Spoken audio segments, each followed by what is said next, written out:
Hi, hello everyone. So welcome to this new video. It's a brief overview on Agile Scrum process.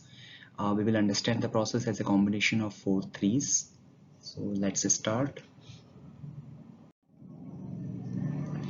So as I have explained in my earlier videos as well, I have given videos on what is Agile process, what is Scrum. So just to reiterate, Scrum is one of the Agile processes. It's a framework or a practice to build complex software products, solutions in a complex environment.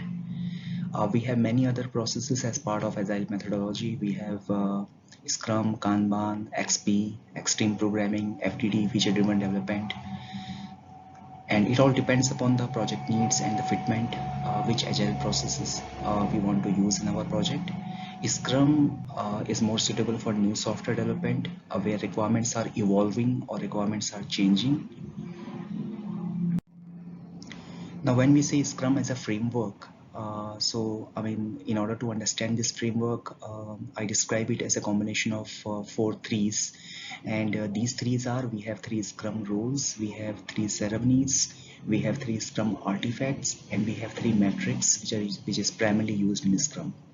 So we will understand it one by one.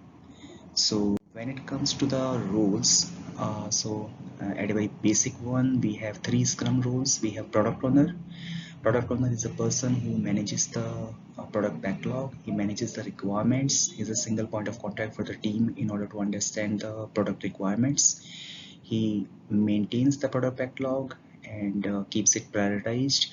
Scrum Master is a process guide, a process coach.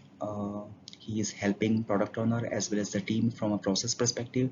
He is also helping the team in meeting their commitment or their sprint goals.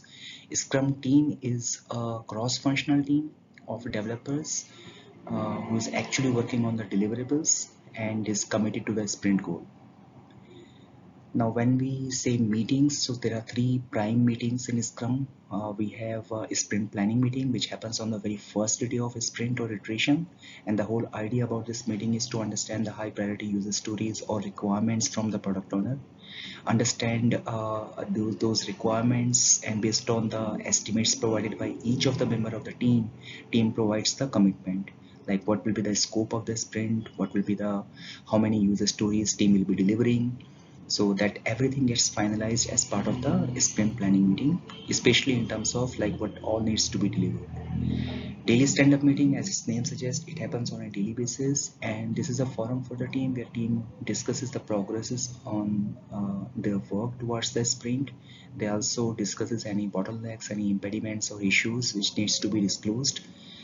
Sprint review happens on the last day of the sprint, and the idea is to review what all team has done. Team demonstrates what features they have developed, and they get acceptance from product owner on the user stories.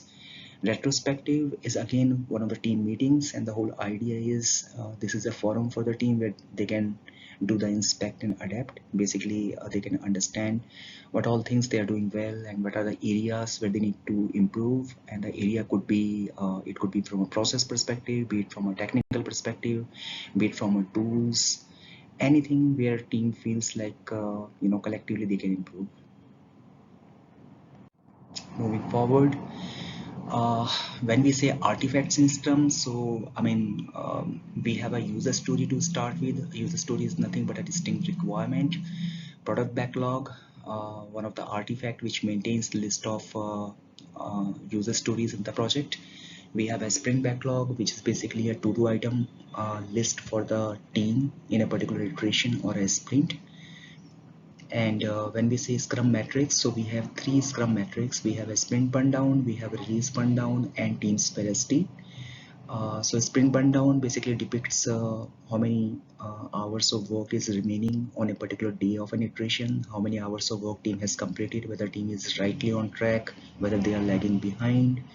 So it's for the team to understand, okay, how well they are doing on a particular day in a sprint. Release burn down is basically once a team completes a sprint, then in this particular chart depicts like how many story points of work team has completed, how many story points of work is still remaining. So this gives an idea about how well the team is progressing towards a release.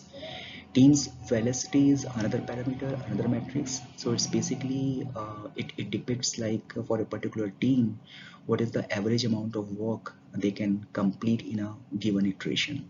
So that determines the team's velocity, and I will be covering videos in detail around some of these things like burn downs and other agile metrics, how we can track the work, team's work.